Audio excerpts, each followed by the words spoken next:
Shalom Bapak Ibu yang Tuhan Yesus kasihi dimanapun berada, yang hari ini bersama-sama kita menantikan berkat rohani, yaitu firman hidup yang turun dari surga, roti hidup.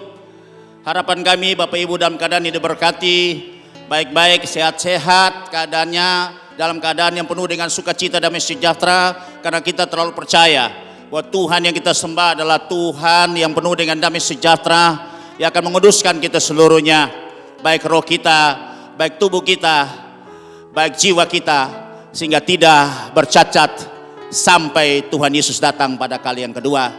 Hari ini sukacita sekali bisa kita ketemu lagi dalam pertemuan ibadah ini, ibadah online, dan kita bisa dapat menikmati firman hidup, dan kita percaya firman yang keluar dari bibir mulut Allah itu tidak akan kembali dengan sia-sia, karena firman itu adalah kebenaran, dan kebenaran itulah Tuhan sendiri, yang di dalam kebenaran ada kuasa untuk bisa memulihkan kita. Yang lemah bisa dikuatkan kembali karena firman itu berkuasa.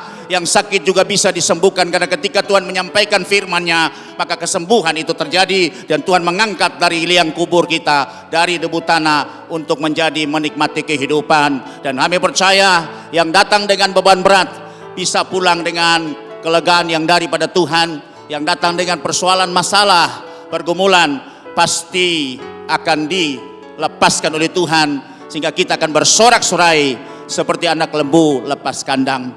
Terpujilah nama Tuhan buat hari yang berbahagia ini. Kami berdoa supaya semua kita bisa menikmati berkat Tuhan yang luar biasa, dan kami percaya bahwa setiap kali pertemuan pasti ada berkatnya. Hari ini kita akan sama-sama mempelajari satu tema dengan judul Panggilan Sorgawi. Panggilan Sorgawi. Dan kita akan baca ayat pokok kita yang terambil dari surat Filipi pasal yang ketiga ayat yang ke-14. Bapak Ibu siapkan Alkitabmu di rumah masing-masing, dan sekarang kita akan membaca secara bersama pada hitungan yang ketiga dari surat Filipi, Rasul Paulus kepada jemaat di Filipi pasal 3 ayat yang ke-14. Demikian bunyinya, 2-3. Dan berlari-lari kepada tujuan untuk memperoleh hadiah, yaitu panggilan surgawi dari Allah dalam Kristus Yesus. Amin. Demikian pembacaan ayat pokok kita dari judul atau tema yang sama-sama kita akan membahas dan mempelajari bersama adalah panggilan surgawi.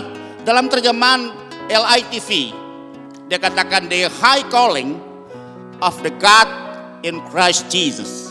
Artinya panggilan tinggi, panggilan yang luhur, panggilan mulia untuk kita masuk di dalam rencana Tuhan. Itu Bapak Ibu perhatikan hari ini, bahwa panggilan ini berlaku umum untuk kita semua tanpa terkecuali. Siapapun kita, dari latar belakang apapun kita, dari pendidikan, strata sosial, dari suku mana, etnis mana sekalipun juga, bahwa kita memiliki panggilan yang sama.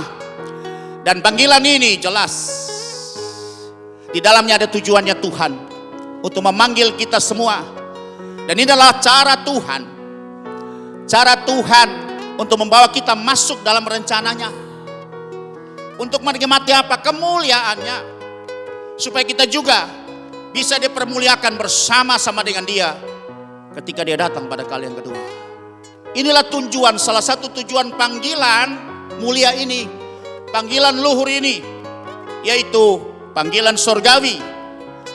Dan ayat mengatakan di dalam surat Roma pasal yang ke-8 ayat 17, kita akan baca dan langsung ke ayat yang ke-30. Demikian bunyi firman Tuhan. Dan jika kita adalah anak, maka kita juga adalah ahli waris. Perhatikan ayatnya. Maksudnya orang-orang yang berhak menerima janji-janji Allah. Siapakah yang berhak? Ya saudara dan saya. Yang akan menerimanya bersama-sama dengan Kristus. Yaitu jika kita menderita bersama-sama dengan Dia, supaya kita juga dipermuliakan bersama-sama dengan Dia. Lanjut ayat yang ke-30. Dan mereka yang ditentukannya dari semula. Perhatikan, mereka itu juga yang dipanggilnya. Jadi pada mulanya kita dipanggil, kemudian dan mereka yang dipanggilnya, mereka itu juga dibenarkannya. Untuk apa? Dan mereka yang dibenarkannya, mereka itu juga yang siap akan dimuliakannya. Jadi panggilan ini di mana kita akan masuk dalam rencana Tuhan supaya kita dipermuliakan bersama-sama dengan Yesus. Sungguh luar biasa rencana Tuhan. Siapakah saya dan saudara? Orang yang harus binasa, yang siap dihukum karena dosa, pelanggaran dan kejahatan kita. Tapi rencana Tuhan untuk membawa kita masuk dalam panggilan surgawinya supaya kita dipermuliakan bersama-sama dengan Yesus. Poin yang kedua, panggilan ini bukan panggilan sembarangan. Bukan panggilan yang katakannya kita berjalan dengan tanpa ada hambatan, tanpa ada halangan, atau katakannya jalan dengan mulus, jalan tol. Tapi panggilan ini untuk ikut menderita. Panggilan untuk ikut menderita, tolong garis kata bawah untuk ikut menderita. Seperti Yesus adalah teladan yang ditinggalkan bagi kita setiap orang percaya. Mungkin teologi penderitaan ini sudah kurang dikotbahkan. Kalau lebih banyak orang cenderung ke teologi prosperity. Tapi ayat dengan jelas mengatakan panggilan surgawi ini adalah panggilan menderita. Untuk kita masuk dalam penderitaan. Karena dua ayat ini jelas tertulis dalam 1 Petrus 2 ayat 21 berkata, sebab untuk itulah kamu dipanggil, karena Kristus pun telah menderita untuk kamu dan telah meninggalkan teladan bagimu, supaya kamu mengikuti jejaknya. Yesus mengikuti jejak Yesus, panggilan yang sudah ditinggalkan oleh Yesus, itu panggilan untuk siap menderita bersama-sama dengan Dia. Ayat yang kedua dalam surat 1 Yohanes pasal yang kedua ayat yang ke-6 berkata, barang siapa mengatakan bahwa ia ada dalam Dia dalam Kristus, dia beriman kepada Kristus, dia pengikut Kristus, dia orang percaya kepada Kristus, ia wajib harus mesti hidup sama seperti Kristus telah hidup. Dan kita tahu Kristus juga hidup dan menderita, tapi dari penderitaan itu membawa kemuliaan yang bisa kita nikmati bersama-sama. Haleluya. Poin yang ketiga dari tujuan panggilan surgawi ini, panggilan kita sebagai pengikut Kristus seperti yang tertulis saudara di dalam surat 2 Timotius pasal 2 ayat 3 sampai ayat 6. Itu ada 3 figur, ada 3 model panggilan kita sebagai pengikut Kristus. Itu adalah yang pertama, sebagai seorang prajurit. Yang kedua, sebagai seorang olahragawan. Itu tertulis dalam 2 Timotius pasal 2 ayat yang kelima. Dan yang ketiga, sebagai seorang petani. Jadi panggilan kita ini harus akhirnya terbentuk dalam hidup kita ini. Ada 3 figur yang akan membentuk kita dari waktu ke waktu lewat firman Tuhan. Kita harus jadi sebagai seorang prajurit dan komandannya adalah Yesus sendiri. Yang kedua, sebagai seorang olahragawan, tentunya trainernya kita, pelatih kita adalah Yesus sendiri. Dan seorang petani, farmer, petani. Dan kita tahu 3 figur ini harus dibentuk dalam setiap kita pengikut Kristus. Yang poin keempat yang akan saudara lihat bersama-sama, bahwa gereja atau jemaat Tuhan itu adalah pemenang. Bahkan lebih dari pemenang. Terus saya baca dalam terjemahan yang lain, itu penakluk, pengalah. Tidak ada yang bisa mengalahkan kita. Seperti yang tertulis dalam surat Roma 8 ayat 37. Bahwa kita adalah lebih daripada orang-orang yang menang. Paulus menyatakan ayat sebelumnya, ayat 35 dikatakan, penindasankah, kesesakankah, penganiayaankah, kelaparankah, atau ketelanjangan, atau bahaya, atau pedang, tidak bisa memisahkan aku dari kasih Kristus. Inilah gereja pemenang. Inilah jemaat pemenang. Jemaat yang kuat, jemaat yang tidak loyo, jemaat yang tidak litoi, jemaat yang bukan jemaat manja, tapi jemaat yang kuat. Karena jemaat yang dipanggil untuk menjadi seorang prajurit Kristus, untuk menjadi olahragawan yang tangguh, untuk bertanding, dan juga menjadi petani yang siap bekerja keras untuk menghasilkan berlipat kali ganda dalam penuaian akhir zaman ini. Baik saudara, dari 4 poin tujuan panggilan surgawi ini, saya ambil poin yang B adalah panggilan kita sebagai seorang olahragawan. Ya, panggilan kita surgawi adalah wajib mengikuti perlombaan sebagai seorang olahragawan, ya, poin yang beda, perlombaan iman. Untuk apa? Untuk masuk mengikuti perlombaan. Di zaman purbakala, ketika firman ini ditulis, saudara, Paulus sering banyak kali mengambil contoh, mengambil analogi dari orang yang mengikuti event atau pertandingan olahraga. Karena kita tahu zaman Olimpiade kuno, itu salah satu lari, lempar lembing, panah, itu adalah olahraga-olahraga yang sudah dipertandingkan di zaman purbakala seperti itu. Dan Alkitab banyak sekali menulis mengenai ayat-ayat untuk menjadi seorang atlet atau menjadi seorang olahragawan atau atlet pelari. Sebab itu panggilan surgawi kita adalah mengikuti perlombaan lari sebagai seorang olahragawan atau atlet pelari. Kan inilah perlombaan yang wajib semua sesudah kita dipanggil percaya Yesus, kita masuk di dalam perlombaan iman untuk bisa meningkatkan iman kita dari waktu ke waktu, dan kita berjalan dari iman kepada iman yang berikut.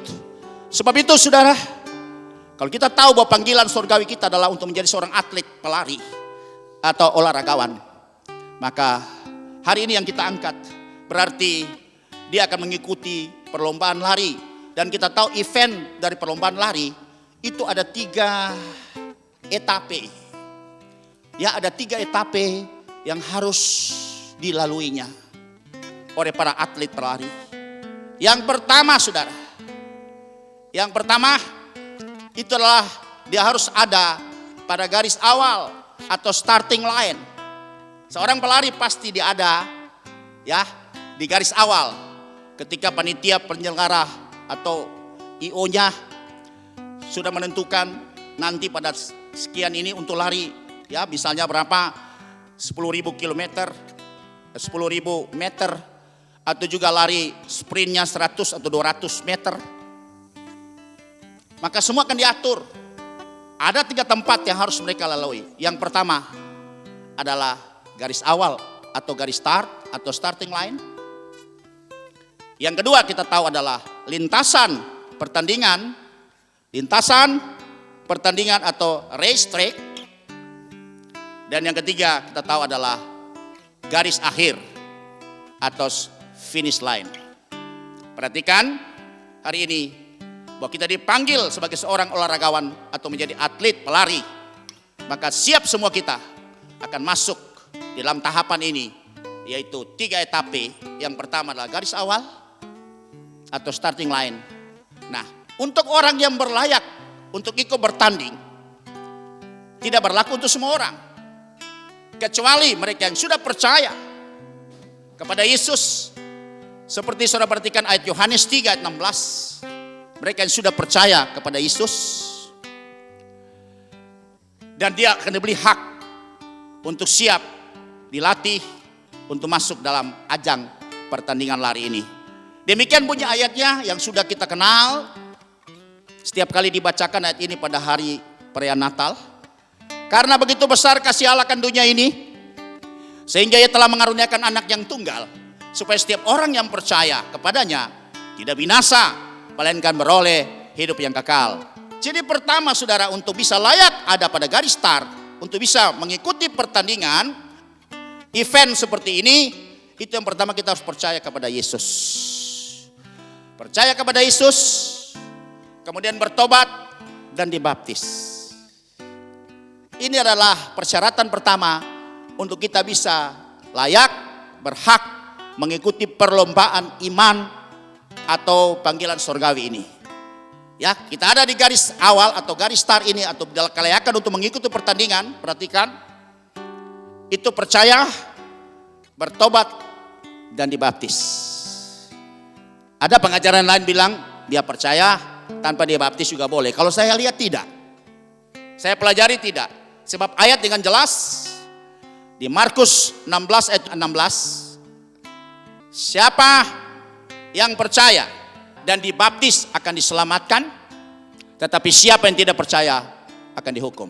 Tolong perhatikan, percaya harus dimeteraikan oleh baptisan, baru bisa diselamatkan, berhak bisa mengikuti pertandingan iman ini, perlombaan iman ini, untuk bisa ada ya di starting line, saudara. Percaya ya, dibaptis sebagai tanda pertobatan, dan dia akan bisa berlayak mengikuti pertandingan iman ini. Kemudian kita juga bisa lihat di dalam Kisah Rasul pasal yang kedua ayat 38. Ketika pada hari Pentakosta Petrus berkhotbah panjang lebar, dan orang yang mendengar terharu akan semua rencana Tuhan yang Tuhan nyatakan, yang lalu sudah kita ya pelajari bersama. Kemudian mereka berkata kepada Petrus, apa yang harus kami buat? Dan Petrus menjawab seperti ini. Jawab Petrus kepada mereka, bertobatlah dan hendaklah kamu masing-masing memberi dirimu dibaptis dalam nama Yesus Kristus untuk jalan untuk pengampunan dosamu, maka kamu akan menerima karunia Roh Kudus. Perhatikan saudara, masing-masing memberi diri dibaptis sebagai tanda percaya dalam nama Yesus Kristus untuk pengampunan dosa. Ini meterainya bagi setiap orang yang sudah percaya, bertobat, kemudian dimeteraikan dengan baptisan Roh Kudus, dan kemudian juga dimeteraikan juga dengan baptisan air. Kemudian 1 Petrus 3 ayat 21. Saya mau tuntaskan di sini juga. Juga kamu sekarang diselamatkan oleh kiasannya, yaitu baptisan. Kita selamatkan lewat baptisan. Ayatnya jelas menulis seperti itu. Kiasannya artinya sama ya gambarannya dengan, karena ayat yang ke-20 itu bicara mengenai bagaimana keluarga Noh itu diselamatkan lewat bahtera, dan bahtera itu berbicara juga 40 hari 40 malam air itu, seluruh bahtera itu diliputi dengan air. Kemudian Petrus melanjutkan pada ayat 21 bahwa kamu juga sekarang diselamatkan oleh kiasannya. Kalau kiasan itu berbicara itu sama gambarannya, sama bentuknya, yaitu baptisan. Maksudnya bukan untuk membersihkan kenajisan jasmani, melainkan untuk memohonkan hati nurani yang baik kepada Allah oleh kebangkitan Kristus. Ya, ini ayat yang menyatakan demikian, saudara. Memang ada banyak teologi yang sepertinya mengesampingkan yang kata baptisan seperti ini. Tapi ketika saya baca, saya pelajari, ternyata baptisan adalah bagian yang tidak bisa terpisahkan dengan yang nama percaya dan diselamatkan. Sebab itu di sini dikatakan bahwa kasih Allah yang besar menjangkau semua orang di dunia untuk diselamatkan. Ya, jadi Tuhan ini dengan Yohanes 3:16 dia berkata bahwa kasih Allah yang besar menjangkau semua orang di dunia untuk diselamatkan. Memang ada teologi yang berkata bahwa Tuhan menyelamatkan hanya orang-orang dari sejak dunia dijadikan, yang sudah dipanggil, ditentukan dari sejak dunia dijadikan. Itu salah satu pelajaran dari aliran Calvinisme. Tapi ayat dengan jelas menulis kepada kita bahwa di dalam 1 Timotius 2 ayat keempat, bahwa Tuhan ingin menyelamatkan semua orang. Tuhan menghendaki supaya semua orang, tolong garis bawahi kata semua orang, diselamatkan dan memperoleh pengetahuan akan kebenaran. Ya, demikian puji firman Tuhan. Dan saya lanjut coba baca surat 2 Petrus pasal yang ketiga ayat ke-9 supaya ini ada kejelasan di sini. Ini adalah kelayakan kita untuk berada pada garis start, untuk bisa bertanding dalam perlombaan iman yang adalah panggilan surgawi kita. Tuhan tidak lalai menepati janjinya sekalipun ada orang yang menganggapnya sebagai kelalaian, tetapi ia sabar terhadap kamu karena ia menghendaki supaya jangan ada orang yang binasa, melainkan supaya semua orang, perlu garis bawahi semua orang, berbalik dan bertobat. Haleluya. Ini adalah kelayakan kita untuk berada pada garis start, yaitu orang yang sudah percaya bertobat dan dibaptis untuk bisa dilayakkan mengikuti pertandingan atau panggilan iman ini pada garis start. Saya mencatat di sini bahwa kata percaya atau dalam bahasa Yunani disebut dengan pisteo. Itu artinya, pisteo ini punya arti cukup panjang. Tapi saya mencoba mendefinisikan, merangkumkan semua arti itu. Artinya keyakinan yang kokoh bahwa Yesus Kristus adalah satu-satunya juru selamat umat manusia. Dan ia mampu dan bersedia menuntun kita hingga keselamatan yang kekal. Itu adalah kata pisteo yang ditulis dalam Injil Yohanes pasal yang ketiga ayat yang ke-16. Itulah kata pisteo. Kemudian saudara, kita lanjut lintasan perlombaan. Sesudah layak berada pada garis start atau starting line, kita berlayak untuk mengikuti perlombaan ini, maka bagian yang harus kita lewati etape berikut adalah lintasan perlombaan atau race track. Race track. Karena sini Paulus mengambil contoh analogi seperti seorang atlet pelari yang mengikuti perlombaan lari. Sebab itu dia akan ada pada 3 etape, pada 3 tempat, pada 3 posisi. 1, starting line. Sesudah starting line, dia menunggu bunyi daripada aba-aba pistolnya pada pelaksana pertandingan. Ketika pistol dibunyikan, kemudian mereka berlari. Dan berlari pada lintasan perlombaan yang disebut dengan race track. Nah, di dalam lintasan perlombaan ini ketika semua atlet sudah bertanding, mereka sudah lari, ini ada hal yang perlu mereka perhatikan, bahwa mereka mesti taat atau tunduk absolut dan harus mengikuti aturan pertandingan atau rule of the game. Dia nggak boleh lari semau-maunya, ada aturannya.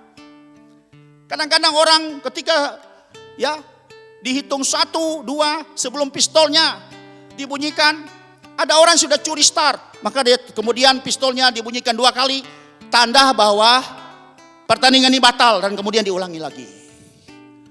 Sebab itu saudara, aturannya yang begitu kuat sehingga semua para atlet yang terlibat yang mengikuti event ini, mereka harus tunduk absolut dan harus mengikuti aturan pertandingan atau disebut dengan rule of the game. Kalau tidak, kalau mereka dalam bertanding tidak mengikuti aturan main yang sudah ditetapkan oleh panitia pelaksana pertandingan, maka pasti dia akan dikenakan yang namanya diskualifikasi.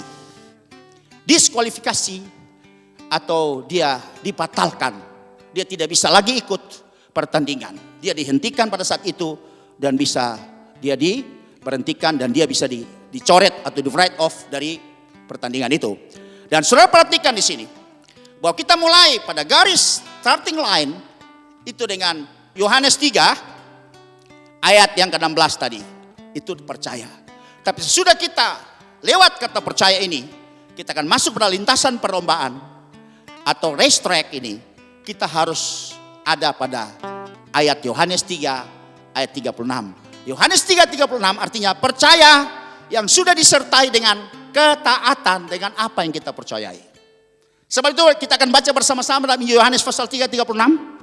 Demikian bunyinya, barang siapa percaya kepada anak Yesus, ia boleh hidup yang kekal.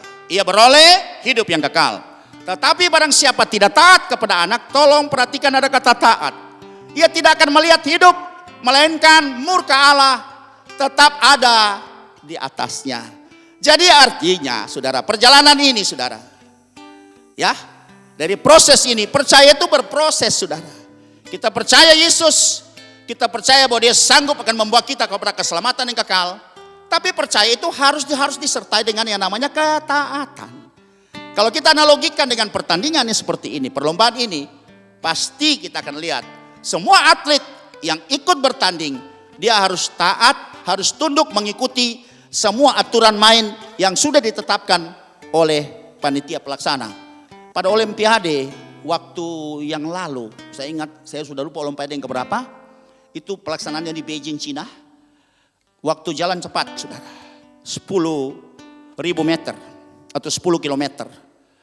Saya melihat ada seorang yang sudah terdepan adalah pejalan cepat dari negara Meksiko. Dia mungkin tinggal beberapa meter lagi, kurang lebih sekitar 2-30 meter akan mencapai garis finish. Tapi tiba-tiba dia berhenti berjalan cepat. Kenapa? Rupanya dia kena diskualifikasi. Sebab dia mengangkat kaki lebih tinggi daripada ketentuan yang sudah ditetapkan bagi seorang pejalan cepat. Kalau dia angkat kaki lebih tinggi berarti dia sudah berlari. Jadi sudah semi berlari, sebab itu tinggal beberapa meter lagi.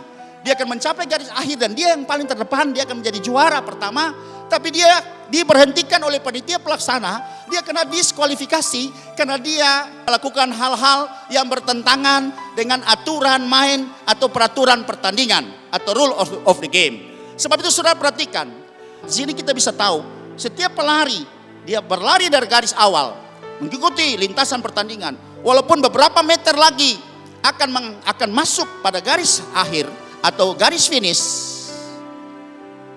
Kalau dia melakukan hal yang salah atau melewati atau tidak mengikuti peraturan dengan baik, maka dia akan kena diskualifikasi, diberhentikan. Nah, coba kita bandingkan dengan Yehezkel pasal 18 ayat yang ke-24. Yehezkel 18 ayat 24, kita bisa baca di sini. Ada ayat menulis demikian, jikalau orang benar berbalik dari kebenarannya dan melakukan kecurangan seperti segala kekejian yang dilakukan oleh orang fasik. Ini orang benar. Ya, dia hidup dalam kebenaran, tapi ada beberapa saat tertentu atau mendekati akhir daripada perjalanan imannya, dia sudah melakukan kekejian, melakukan dosa yang seperti dilakukan oleh orang fasik. Kemudian kata firman Tuhan seperti ini, apakah ia akan hidup? Segala kebenaran yang dilakukannya tidak akan diingat-ingat lagi. Ia harus mati karena ia berubah setia dan karena dosa yang dilakukannya. Perhatikan baik ayat ini saudara. Kalau saya cocokkan analogi dengan pertandingan ini, artinya kalau dalam pertandingan perlombaan ini, dalam lintasan perlombaan, semua atlet berlari, pasti dia harus tunduk absolut kepada aturan pertandingan yang sudah ditetapkan oleh panitia. Sedikit saja dia keluar dari aturan main, maka walaupun dia sudah kurang lebih 2-30 meter mencapai garis akhir dalam pertandingan lari 10 km atau 10.000 meter itu, maka semua perjuangan dia dari garis awal sampai ketika dia 30 meter pada sebelum garis akhir, maka semua perjuangan dia, semua jerih lelah yang dilakukan itu tidak diperhitungkan oleh panitia. Demikian juga seperti analogi dengan ayat ini saudara, bahwa Tuhan bilang kalau dia berubah setia, dia melakukan kefasikan, melakukan dosa seperti orang fasik, melakukan kekejian seperti orang fasik, maka semua kebenaran dia lakukan pada beberapa puluh tahun yang lalu, Tuhan tidak akan ingat-ingat lagi. Artinya Tuhan menghapus dari depan mata Tuhan, dan semua kitab Tuhan dihapus karena dia gagal di dalam pertandingan ini. Dia tidak bisa mengikuti secara baik sampai bisa mencapai garis akhir. Perhatikan Bapak Ibu yang Tuhan Yesus kasihi. Haleluya.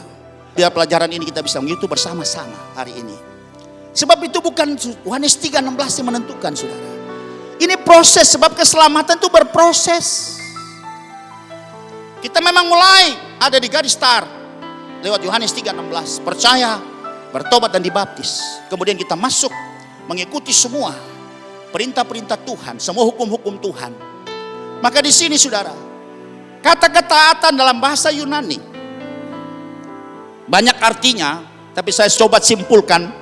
Itu artinya, ya, kata dalam bahasa Yunani kata ketaatan itu namanya peito. Peito itu artinya keyakinan yang kokoh kepada Yesus Kristus dengan sikap mendengarkan, mematuhi atau mentaati dan berserah sepenuh kepada Tuhan. Jadi kita mulai dengan pisteo, kita lanjutkan dengan peito, artinya percaya yang harus disertai dengan ketaatan. Ketaatan bicara perbuatan. Sebab itu jelas, ini bicara iman, harus disertai dengan perbuatan atau ketaatan. Sebab iman yang tidak disertai dengan perbuatan atau ketaatan, iman itu jelas akan mati. Iman itu tidak berkuasa. Iman itu tidak menghasilkan apa-apa. Iman itu akan kerdil. Iman itu bahkan tidak akan berdaya untuk bisa dapat menghadirkan kuasa Tuhan dan menghadirkan mujizat Tuhan. Dan iman itu juga bisa akan membawa kita untuk bisa mengenal Tuhan sampai kita sempurna seperti Yesus. Sebab itu perhatikan di sini. Yakobus pasal 2 ayat 17 kita akan baca. Yakobus pasal 2 17. Demikian firman Tuhan. Demikian juga halnya dengan iman.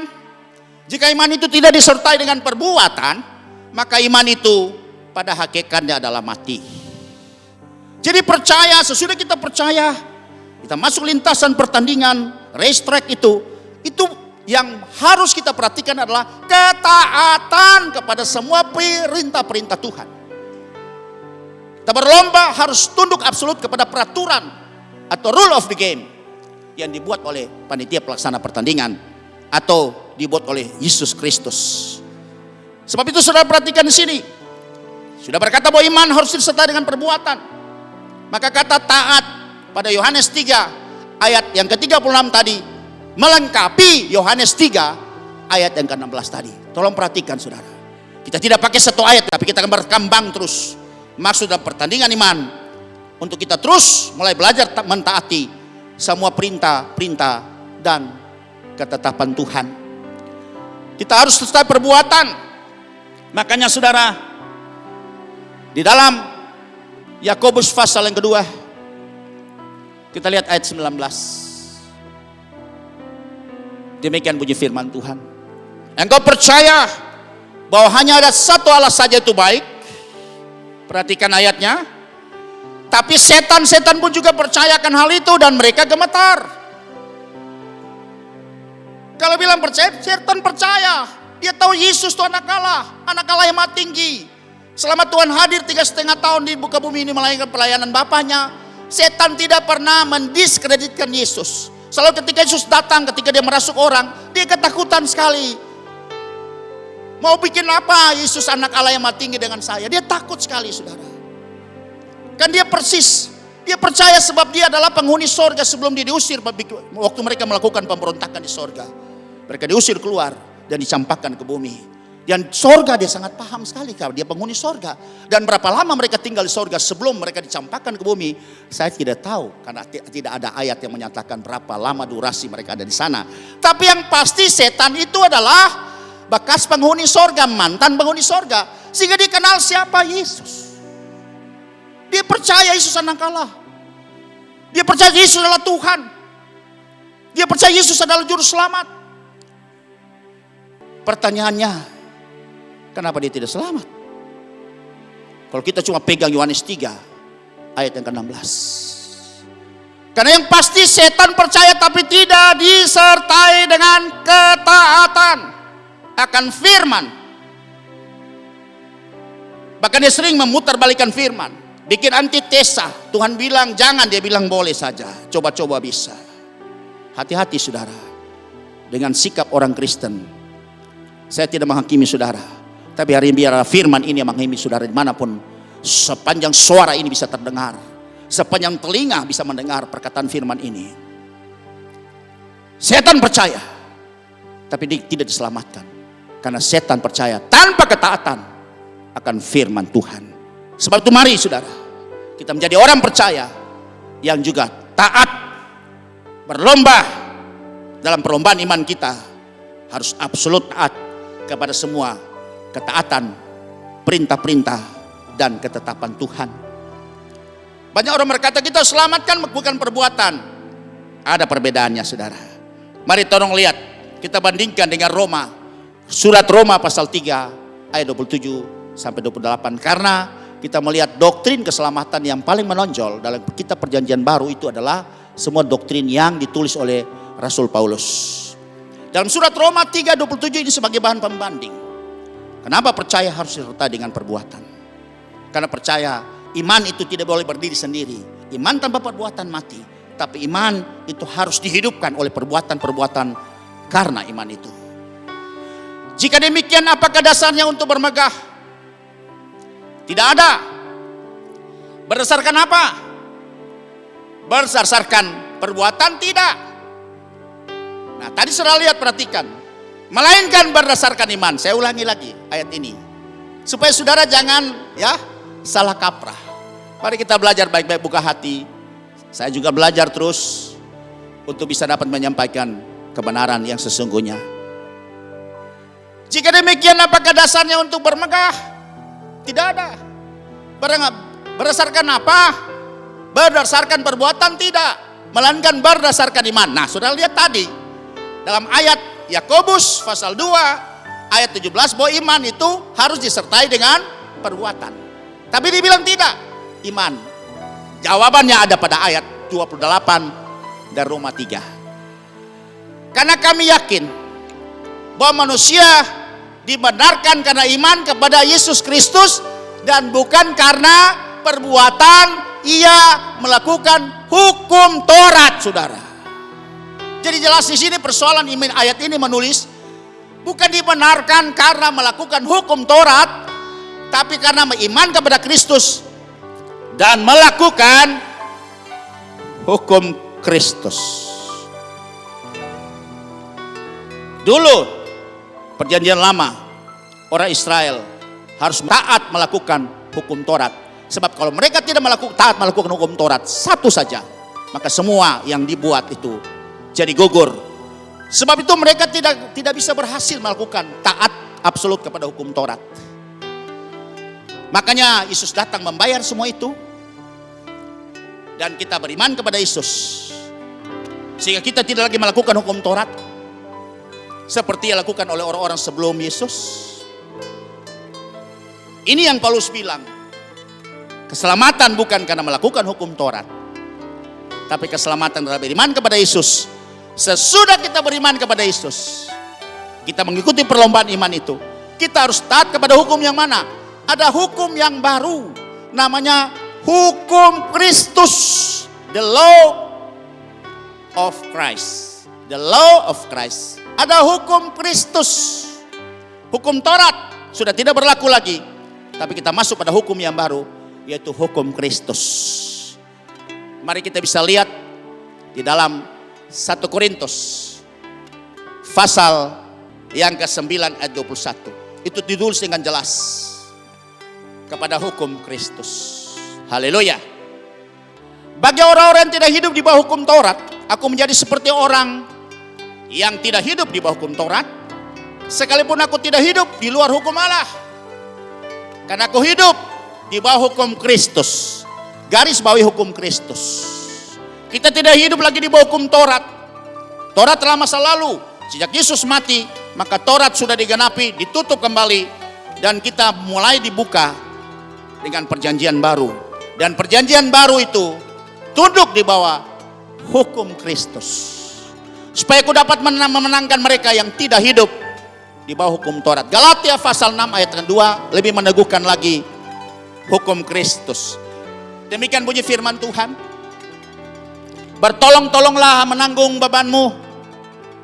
Demikianlah kamu memenuhi hukum Kristus.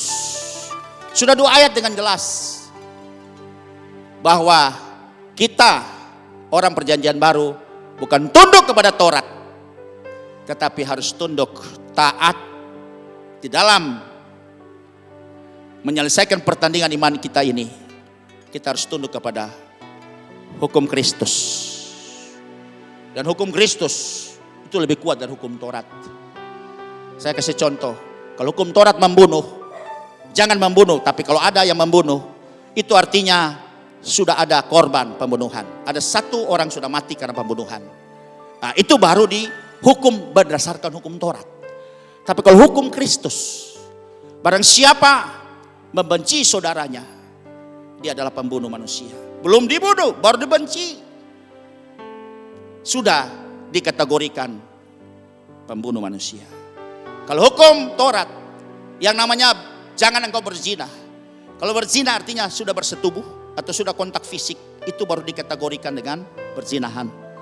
Tapi kalau hukum Kristus, kita melihat wanita, ya kemudian dalam terjemahan yang lain bergerak syahwatnya, atau timbul fantasi seksual, dia dirangsang seksual, maka dia sudah berzina dalam hatinya, padahal belum terjadi kontak fisik. Haleluya.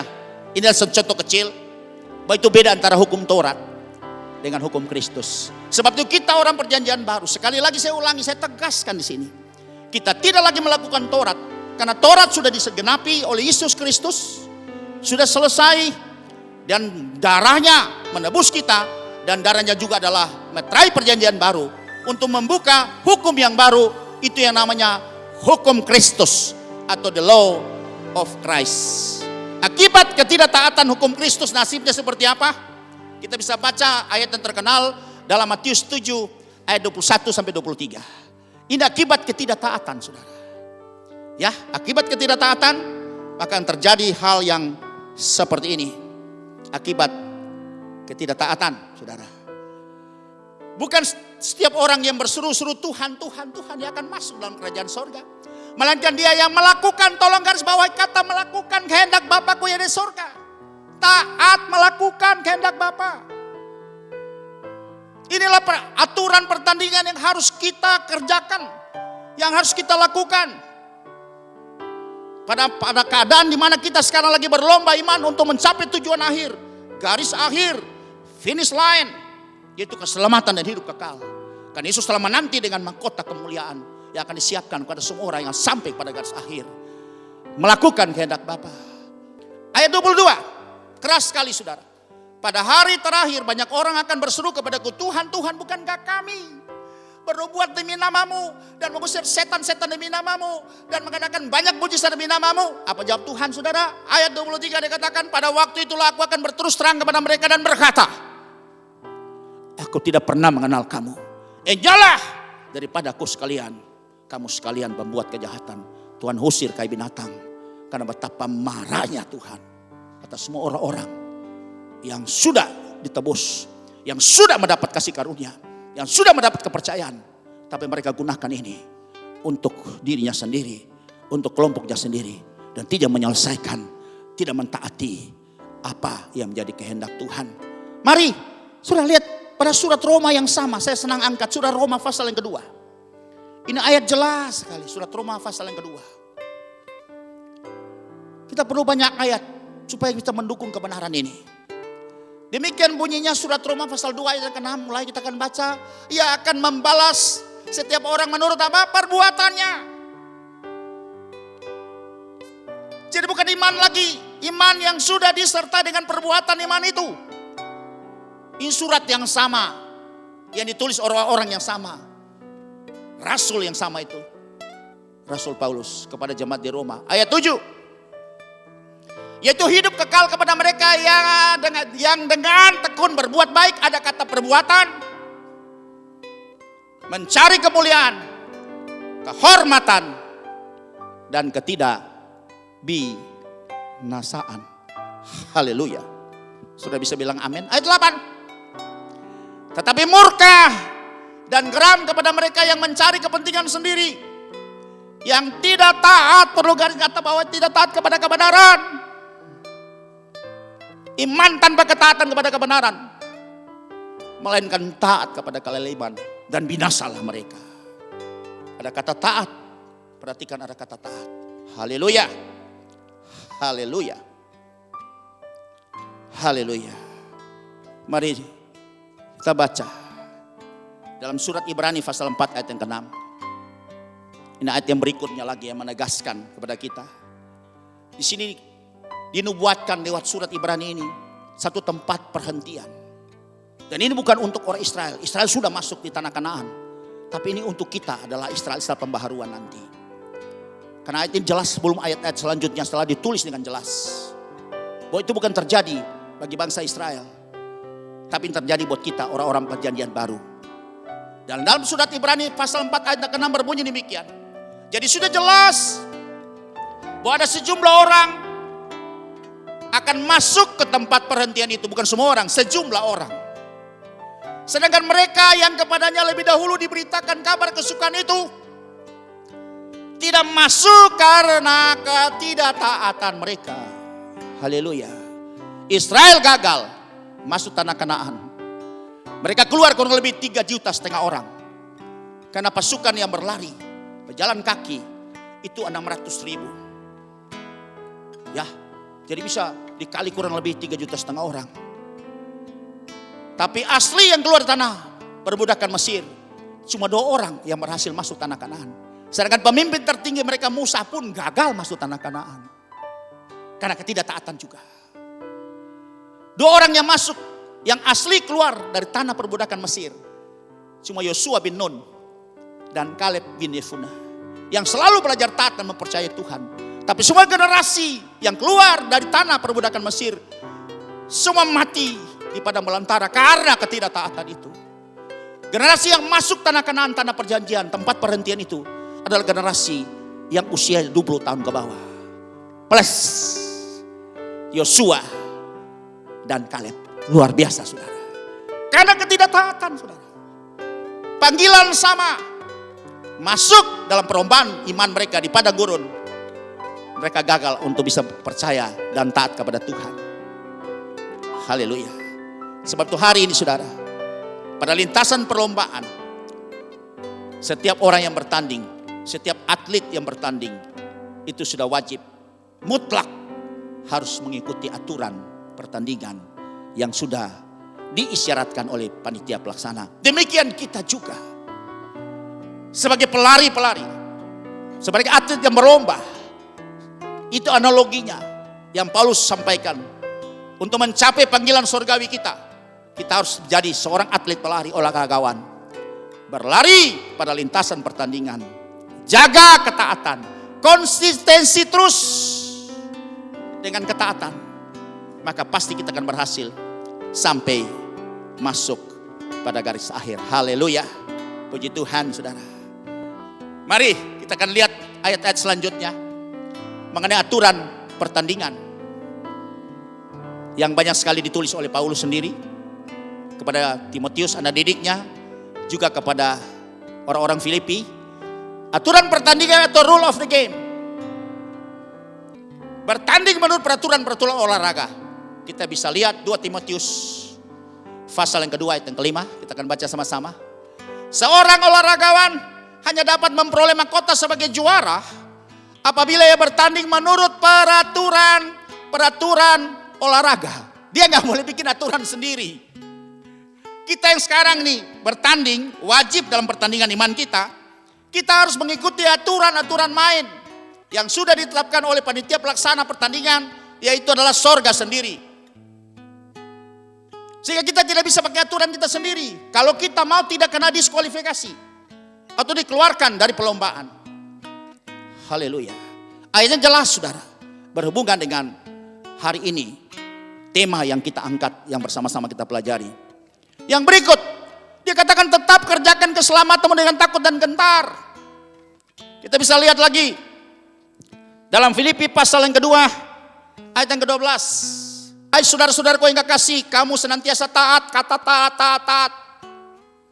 Karena itu tetaplah kerjakan keselamatanmu dengan takut dan gentar. Keselamatan berproses dikerjakan itu sampai sempurna. Bukan saja seperti aku masih hadir, tetapi terlebih pula sekarang waktu aku tidak hadir. Demikian saudara. Haleluya. Ada ayat berikutnya juga. Kita bisa lihat dalam Ibrani pasal yang kelima ayat 8 dan 9. Saya memang sengaja menampilkan banyak ayat untuk kita belajar lebih kuat lagi. Karena kebenaran harus didukung dengan ayat. Dan sekalipun ia adalah anak, perhatikan sudah lihat. Ia tetap belajar menjadi taat dari apa yang telah dideritanya.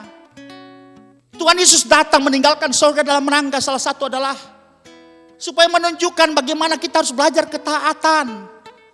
Dia Allah, tapi dia turun jadi manusia supaya bisa menunjukkan bagaimana cara, bagaimana hidup di dalam ketaatan, bagaimana hidup dalam kasih, bagaimana hidup dalam pengampunan, bagaimana hidup dalam damai sejahtera. Itu yang diajarkan oleh Tuhan Yesus. Dan salah satu teladan yang ditinggalkan adalah ketaatan dia untuk sampai pada garis akhir. Haleluya saudara. Dia taat terus walaupun menderita. Dia taat, dihina, dipukul, dihancurkan begitu rupa saudara. Sampai ketika dia berdoa taman Getsemani, dia katakan, Bapa, kalau boleh cawan ini lalu daripadaku. 3 kali dia berdoa dalam perkataan yang sama. Tapi kalau aku harus meminumnya, biar kehendakmu yang jadi. Sebab itu dia taat sampai mati di atas kayu salib. Dan ketika selesai, sudah semua tugas-tugas untuk bisa menyelesaikan penebusannya. Kata-kata terakhir dikatakan adalah, sudah selesai. It is finished.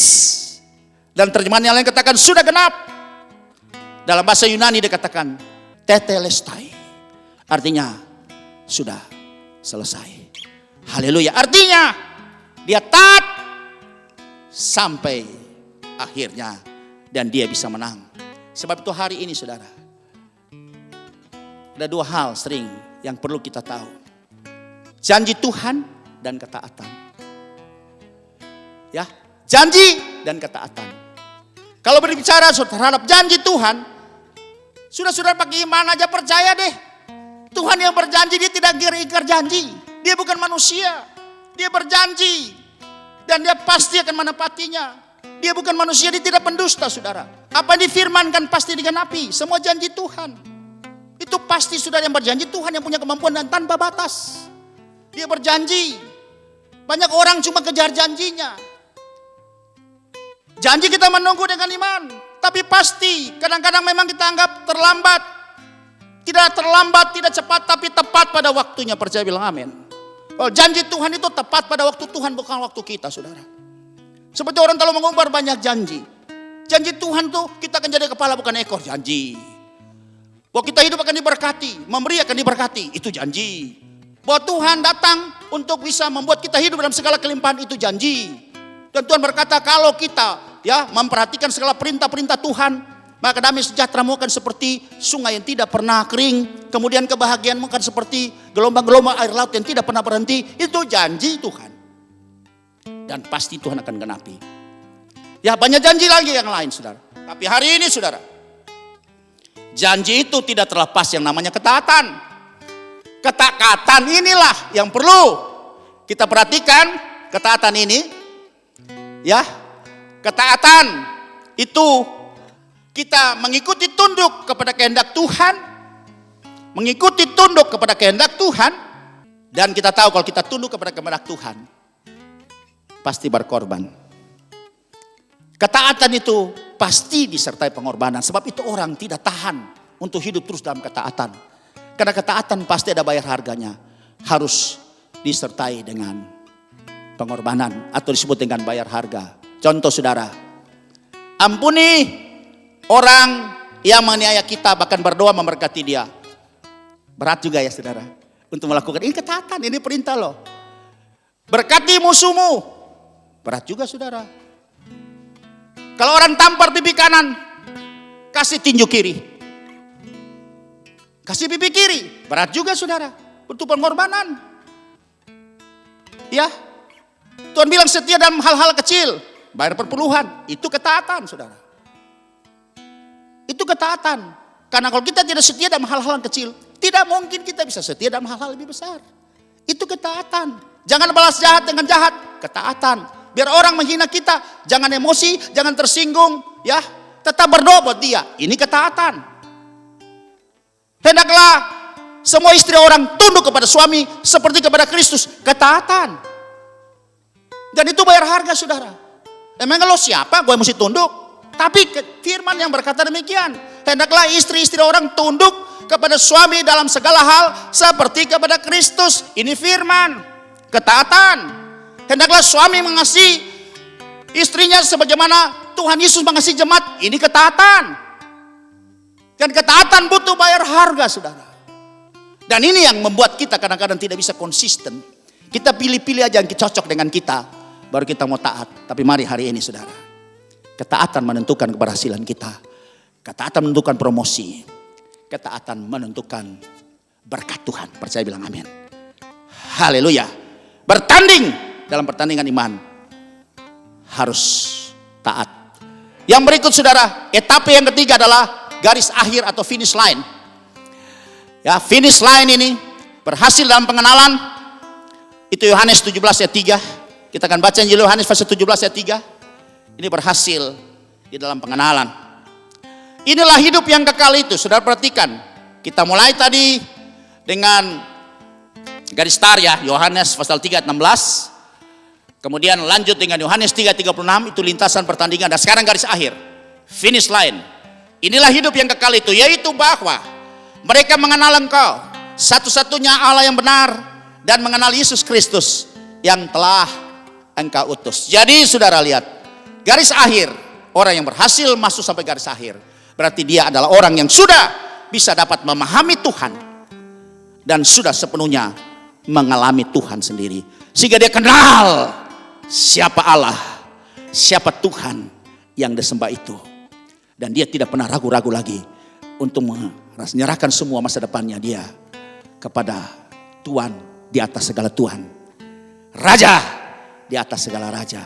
Percaya, bilang amin. Haleluya. Sebab itu saudara lihat ada 3 etape. Garis awal atau starting line, lintasan pertandingan atau race track, dan kemudian sampai kepada garis akhir. Dimulai dengan Yohanes 3:16, dilanjutkan Yohanes 3:36, dan diakhiri dengan Yohanes 17 ayat 3. Tuhan Yesus berhasil menyelesaikan pertandingan karena dia taat. Dia taat, maka dia berhasil menyelesaikan pertandingan. Rasul Paulus juga berhasil menyelesaikan pertandingan. Makanya ditulis dalam 2 Timotius pasal yang keempat ayat 7 dan 8. Aku telah mengakhiri pertandingan dengan baik. Aku telah mencapai garis akhir. Dan aku telah memelihara iman. Artinya dia bisa mengakhiri pertandingan dari garis start, lintasan pertandingan sampai masuk garis akhir. Dengan tidak bercacat. Sebab itu dia menang. Dia mendapat mahkota. Dan ayat 8 dikatakan seperti ini. Sekarang telah tersedia bagiku mahkota kebenaran yang akan dikaruniakan kepadaku oleh Tuhan Hakim yang adil pada harinya. Tetapi bukan hanya kepadaku saja, melainkan juga kepada semua orang, saudara dan saya, yang sedang juga menyaksikan siaran online ini, yang merindukan kedatangan Tuhan, yang siap sedia membenahi hidupnya, menanti kedatangan Tuhan pada kali yang kedua. Haleluya. Lanjut saudara. Bagian yang C adalah strategi pertandingan.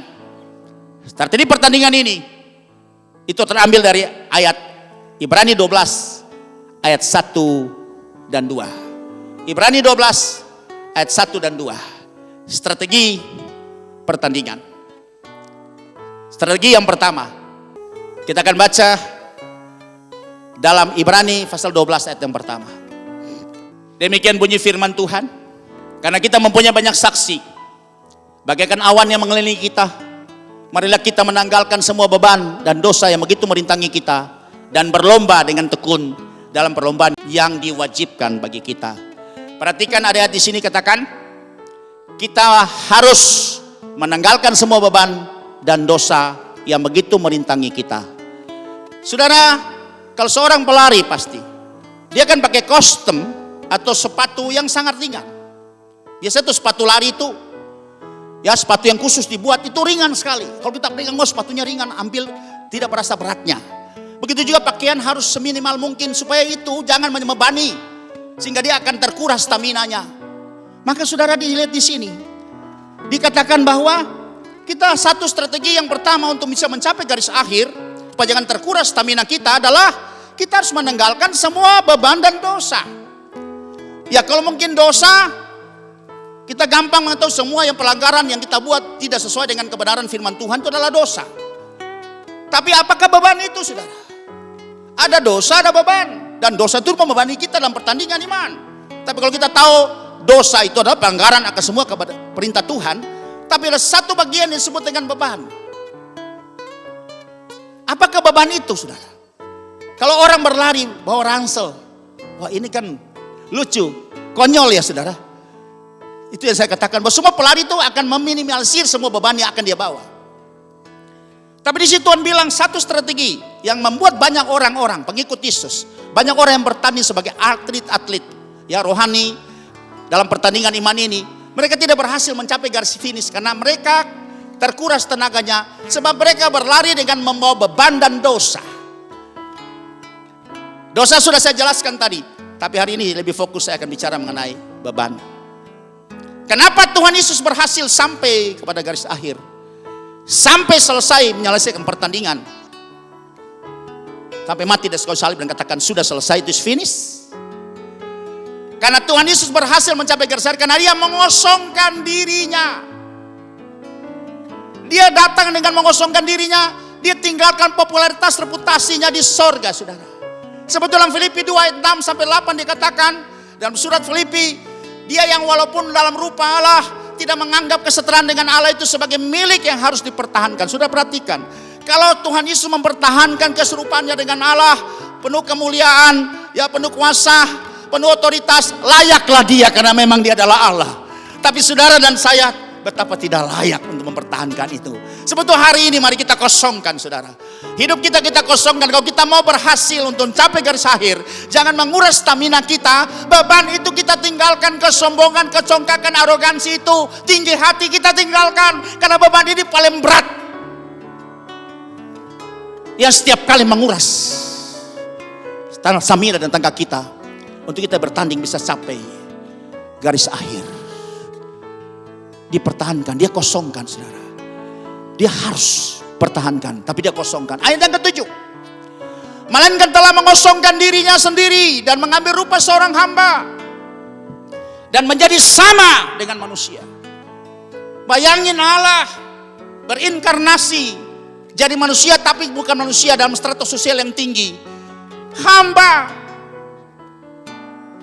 Kalau dalam pelayanan di Bait Allah, dia jadi tinim budak Bait Allah. Itulah Yesus. Sebab itu kenapa dia berhasil? Karena beban itu ditinggalkan di sorga. Dia nggak turun dengan membawa beban itu, harga diri, sayang diri, ya takut tersinggung.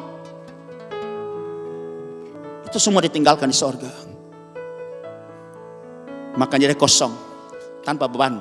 Ini yang menyebabkan, ini yang membuat alasan Yesus bisa sampai menyelesaikan pertandingan sampai garis akhir. Haleluya. Kiranya teladan ini juga menjadi teladan kita bersama. Ini yang membuat kita tidak bisa dipakai Tuhan secara maksimal di tangan Tuhan yang berkuasa. Bukan Tuhan yang tidak berkuasa untuk memakai kita dengan segala macam fasilitas ilahinya. Tapi kita yang tidak bisa mengosongkan diri kita, merendahkan hati kita, kita bertahan pada posisi tertentu, sehingga akhirnya pertandingan kita tidak bisa menyelesaikan secara baik. Figur yang kedua ini yang berhasil saudara, adalah Paulus. Dia juga melepaskan semua popularitas dan reputasi dia. Ya, sebab itu saudara bisa lihat, dia tulis dalam surat Filipi pasal 3 7-10 itu dengan judul kebenaran yang sejati. Dibilang aku ini orang Farisi, lulus belajar Taurat dan kitab para nabi. Aku dari suku Benyamin, sunat pada hari yang ke-8. Kalau mengenai Taurat aku tidak bercacat. Luar biasa seorang Paulus ini yang nama Saulus waktu itu. Dia sangat disegani orang muda yang sangat jenius. Yang diperkirakan juga dia duduk dalam salah satu orang dari 70 anggota mahkamah agama yang menentukan mati hidup dalam pengadilan mereka.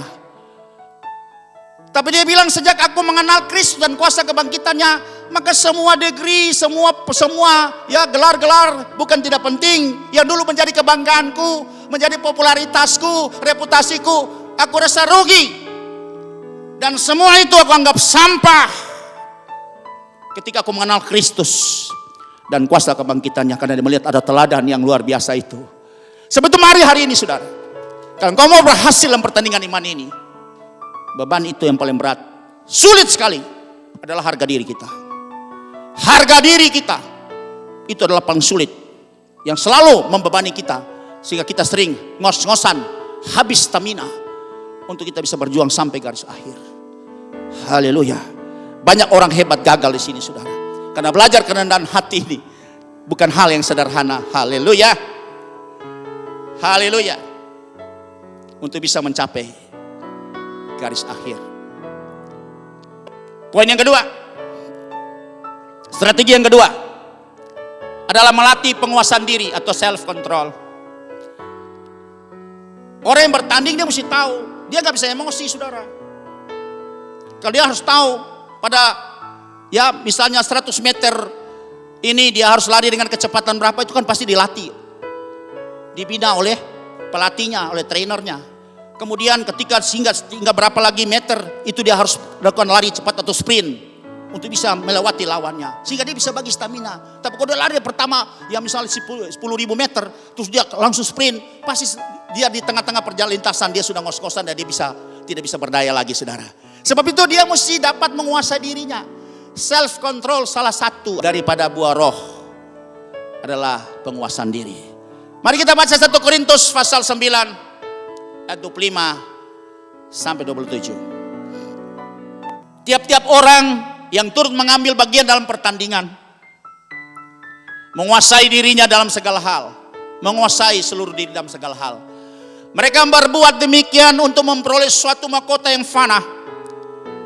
Tetapi kita untuk memperoleh satu mahkota yang abadi. Ayat 26. Sebab itu aku tidak berlari tanpa tujuan, dan aku bukan petinju yang sembarangan saja memukul. Dengar Paulus ini, surat Paulus kepada orang Korintus. Ini memberikan pelajaran buat kita dalam bagaimana cara strategi bertanding kita untuk bisa mencapai garis akhir dengan kemenangan. 27. Tapi aku melatih tubuhku dan menguasainya seluruhnya, supaya sesudah memberitakan Injil kepada orang lain, jangan aku sendiri yang ditolak, jangan aku sendiri yang gagal ujian, gagal mencapai garis akhir. Adokimos, gagal dalam pertandingan. Sayangnya kita sudah berlari 9.000 meter, ya kurang mungkin tinggal 10 meter. Kemudian kita tidak bisa menguasai diri lagi. Akhirnya kita mengalami kejang-kejang dan jatuh 5 meter lagi untuk mencapai garis finish atau finish line. Maka semua perjuangan kita dari garis start sampai 10.000 meter kurang 5 meter atau 9.095 meter tidak akan diperhitungkan oleh panitia. Tidak ada bonus itu, tidak ada reward yang di sana. Tolong perhatikan. Haleluya. Paulus mengatakan demikian. Kemudian poin yang ketiga, strategi yang ketiga, menjaga dan meningkatkan stamina. Stamina kita dalam bertanding itulah iman. Maka Paulus katakan, aku telah mengakhiri pertandingan yang baik. Aku telah memelihara iman. Dan aku telah mencapai garis akhir. Sebab kalau iman kita, stamina kita tidak dipelihara, tidak dijaga, tidak ditingkatkan, kita tidak bisa akan berhasil dalam pertandingan ini. Akan kuat sampai bertanding di garis akhir, saudara. Sebab itu saudara, dalam Roma 1:17 katakan, kita mulai dari iman, berjalan kepada iman. From faith to faith. Sebab di dalamnya nyata kebenaran Allah yang bertolak dari iman dan memimpin kepada iman. Seperti ada tertulis, orang benar akan hidup oleh iman. Jadi kita berjalan orang beriman, mulai sebesar biji sesawi, terus di-upgrade, terus di-grow up, terus bertumbuh. Sampai satu saat iman memiliki iman yang supranatural. Iman yang extraordinary. Dan iman itulah yang bisa memindahkan gunung. Itulah kemenangan ya sesungguhnya. Haleluya. Strategi yang keempat, yang terakhir. Strategi yang terakhir, strategi yang keempat ini. Bertanding dengan mata yang tertuju kepada Yesus. Seperti yang tertulis di Ibrani 12 ayat yang kedua, kita tidak membaca ayatnya, tapi di situ pasti tertulis. Bertanding dengan mata yang tertuju kepada Yesus. Karena Yesus itu menanti di garis akhir, bukan di garis start, saudara. Di garis start itu tidak ada ya panitia yang akan memberikan hadiah atau penghargaan. Biasanya terjadi pada garis akhir, saudara. Sesudah melewati garis akhir, baru semua panitia pelaksananya akan tunggu di sana dan kita disiapkan podium untuk naik ke sana dan diberikan penghargaan. Apa kita juara 1, juara 2 dan seterusnya, saudara. Sebab itu tolong perhatikan, sebetulnya harus mata tertuju pada garis akhir. Orang yang berlari, dia punya tujuan adalah pada garis akhir. Karena di situ Tuhan menanti kita dengan siap untuk memberikan reward, upah kepada seorang yang sudah berjuang sampai garis akhir. Sebab itu di dalam poin yang keempat ini, saudara, ada terbagi dua strategi lagi. Yang pertama, jangan melihat ke kiri dan ke kanan. Kalau seorang pelari, dia fokus melihat ke depan, saudara. Kalau dia berlari kiri kanan, itu dia bisa terganggu konsentrasinya. Itu bisa berbahaya, saudara. Dia bisa jatuh. Sebab itu jangan pernah peduli dengan penonton. Sebab penonton itu selalu akan memberikan, ya, ada terjadi dua kelompok. Ada yang satu kasih support kepada kita, kasih semangat, ayo, semangat. Tapi ada yang juga menggusur, menjatuhkan, melemahkan kita, mempecundangi kita. Pecundang juga, payah, kalah kau. Seperti itu, saudara. Jangan peduli. Fokus kita lihat ke depan. Jangan lihat kiri kanan. Karena memang pertandingan harus ada penonton. Sebab itu dalam surat Ibrani 12 ayat 1, kita tuh banyak saksi di sekeliling kita. Karena semua masyarakat juga hakim, saudara. Kita nggak bisa tutup mulut orang. Maka Paulus bilang, aku berbuat supaya jangan menjadi sandungan bagi banyak orang. Aku mau sebagai saksi Kristus supaya teladan Kristus bisa dilihat oleh semua orang. Ini yang maksudnya saudara. Kalau kau bertanding, sudah nggak usah peduli apa kata orang. Orang tidak menentukan keselamatan kita kok. Perhatikan saudara. Jangan terganggu dengan apa kata orang. Fokus.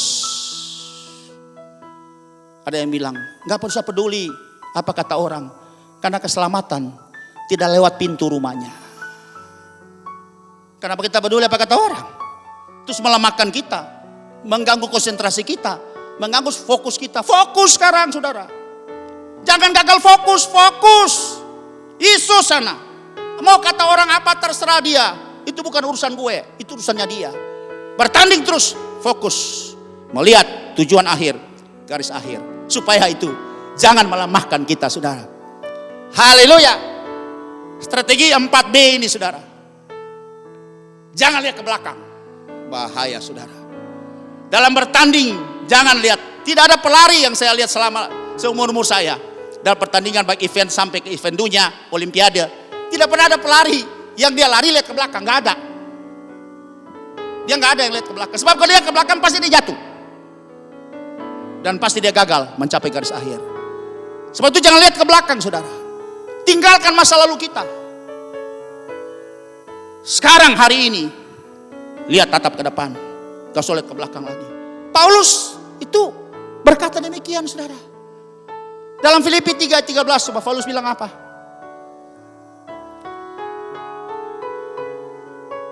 Dalam Filipi 3:13. Saudara-saudara, aku sendiri tidak menganggap bahwa aku telah menangkapnya, tetapi ini yang kulakukan. Aku melupakan apa yang telah di belakangku dan mengarahkan diri kepada apa yang di hadapanku. Jangan bandingkan masa lalu saudara dengan yang sekarang, hari ini. Itu sudah lewat saudara. Oh mungkin dulu saya, bagaimana kalau melayani Tuhan, dulu belum melayani Tuhan sebagaimana sekarang. Tapi masalah cuma sedikit, sekarang sudah melayani Tuhan, kok masalah lebih banyak. Sudah jangan lihat ke belakang, lihat ke depan. Jangan banding-bandingkan. Karena hari ini Tuhan bilang pasti lebih baik dari kemarin. Mungkin ukuran manusia kita yang salah dalam mengamati ini. Lihat ke depan. Lupakan apa di belakang. Sebab ada dua orang yang melihat ke belakang ini. Salah satu adalah istri Lot. Tuhan sudah bawa keluar. Jangan lihat ke belakang. Tapi akhirnya ketertarikan dunia. Dia masih menikmati kenikmatan dunia dari Sodom dan Gomora. Ketika dia sudah jalan, dia menoleh ke belakang. Dan akhirnya dia jadi tiang garam saudara. Haleluya. Ada dua orang lagi, mari saudara tampilkan. Ayat yang terakhir. Lukas pasal 9 ayat yang ke-62. Ini ada orang yang mengikuti Yesus. Tapi bilang tunggu Tuhan, kita mesti urusan di rumah dulu. Tuhan Yesus berkata demikian. Tetapi Yesus berkata, setiap orang yang siap untuk membajak tetapi menoleh ke belakang tidak layak untuk kerajaan Allah. Haleluya. Masih keterikatan dengan tradisi masa lalu. Keterikatan dengan semua cara-cara hidup yang lalu. Maka kita tidak layak untuk bisa dapat menikmati janji kerajaan sorga. Kita akan gagal bertanding. Kita tidak akan bisa sampai garis akhir. Haleluya. Haleluya saudara. Engkau periksa hari ini. Semua kita ada dalam lintasan pertandingan. Perbaiki saudara. Kembali belajar taat. Kalau saudara kena diskualifikasi, bisa lagi berdaftar ulang untuk ikut pertandingan berikut saudara. Karena kita masih diberi kesempatan. Jangan sia-siakan kesempatan ini saudara. Kerjakan sekarang. Saya tutup dengan satu kata-kata bermakna. Dia berkata demikian. Ada dua pencuri atau perampok yang merampas kebahagiaan kita hari ini adalah penyesalan pada masa yang lalu. Dan ketakutan untuk menghadapi masa yang akan datang. Ini juga dialami oleh Israel. Mesir itu masa lalu mereka. Padang gurun itu lintasan pertandingan mereka. Dan Kanaan itulah masa depan mereka. Tapi mereka di dalam perjalanan pertandingan mereka Mereka selalu ingat Mesir, menikmati Mesir, menyesal. Kalau di Mesir kami bisa makan ayam, bisa makan daging, bisa makan bawang pre, bisa makan timun, bisa makan semangka dan seterusnya, saudara. Sehingga mereka meraung-raung nangis, lebih baik di Mesir, biar jadi budak. Padahal Tuhan sudah bawa mereka keluar. Dan sekarang mereka sedang dalam perjalanan, dalam pertandingan untuk menuju garis akhir tanah perjanjian. Tapi ketika mereka menghadapi tanah perjanjian untuk masa depan, mereka takut. Karena mereka melihat mereka harus kalahkan orang-orang suku Enak, bangsa raksasa. Dan juga mereka harus merontokkan benteng Yeriko. Tapi Yosua dan Kaleb punya mata yang lain. Mereka tidak pakai mata manusiawi mereka. Mereka pakai mata Tuhan. Dia melihat dengan mata Tuhan. Sebab itu dia tidak pernah berubah. Dari 12 pengintai itu, 2 membawa kabar buruk. Tapi 2 membawa kabar positif. Dan mereka bisa berhasil masuk sampai tanah Kanaan. Akhirnya saudara, firman Tuhan berkata, tak berkesudahan kasih setianya Tuhan, tak habis-habisnya rahmatnya, selalu baru setiap pagi. Perhatikan, selalu baru. Sebab itu hari ini akan lebih baik daripada hari kemarin. Dan hari besok pasti lebih baik daripada hari ini. Karena janji Tuhan, karena besar setiamu, Tuhan senantiasa melingkupi kita, menyertai kita. Sekarang sampai selama-lamanya. Sekarang sampai kita akan melewati badai corona ini, COVID-19 ini, dengan kemenangan yang daripada Tuhan. Selamat bertanding. Tuhan Yesus menyertai kita. Dan pasti kita menjadi orang yang menang, bahkan pemenang sampai garis akhir. Amin. Berbahagialah setiap orang yang mendengar firman Tuhan, menyimpan dalam hatinya, percaya dan melakukannya.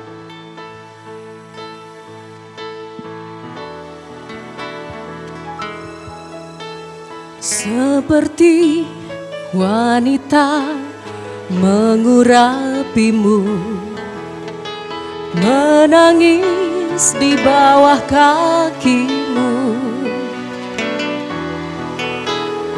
Demikian hidupku mau mengasihimu. Yesus, Engkau baik bagiku. Seperti wanita mengurapimu, menangis di bawah kakimu.